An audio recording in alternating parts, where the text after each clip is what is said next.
일본 정부가 한국과 중국을 상대로 후쿠시마산 식품의 수입 재개를 재차 요구하고 나섰습니다.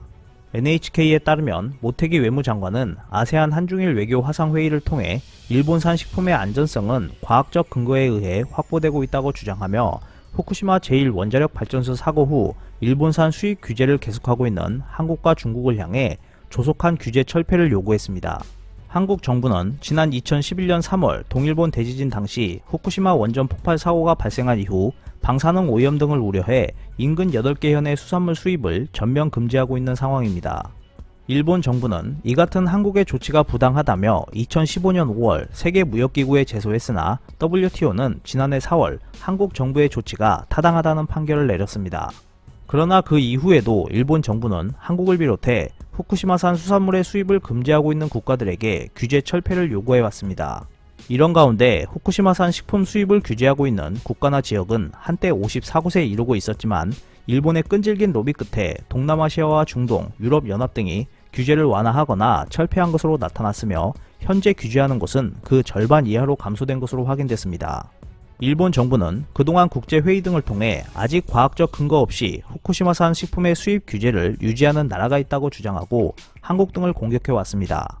또한 일본 정부는 후쿠시마 원전 사고 이후 원전 부지 내에 보관 중인 100만 톤 이상의 방사능 오염수에 대해서도 안전에 문제가 없다며 바다에 방류하는 방안을 추진 중에 있습니다.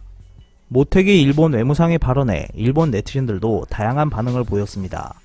한국 사람들에게는 과학적 근거란 통하지 않는다. 소문이나 풍문을 믿고 결정하고 판단한다. 그러니까 징용 관련 문제도 일본이 심한 일을 한 것이 틀림없다라고 믿어버리고 검증조차 하지 않는다. 이런 나라가 자칭 선진국이라고 자처하고 있다니 도무지 믿기지 않는다. 아직도 과학적 근거 없이 후쿠시마산 식품의 수입 규제를 유지하고 있는 나라가 있다. 사주지 않아도 좋으니까 서로 무시합시다. 이렇게 하면 만약 방사성 물질이 오염된 식품이 있다고 할 때 출처는 국내라는 것이 되기 때문이다. 한국에서 국내산의 안전성을 검사하고 있는 것일까? 평소에 행적으로 보더라도 의심스럽다. 비과학적 소문 유포에는 단호히 항의하고 제재도 해야 한다. 뭐 억지로 수입하지 않아도 된다. 다른 나라의 적극적인 로비 활동으로 지금도 좋다고 생각한다. 국내 소비로 돌릴 수 없는 걸까? 등의 반응을 보였습니다.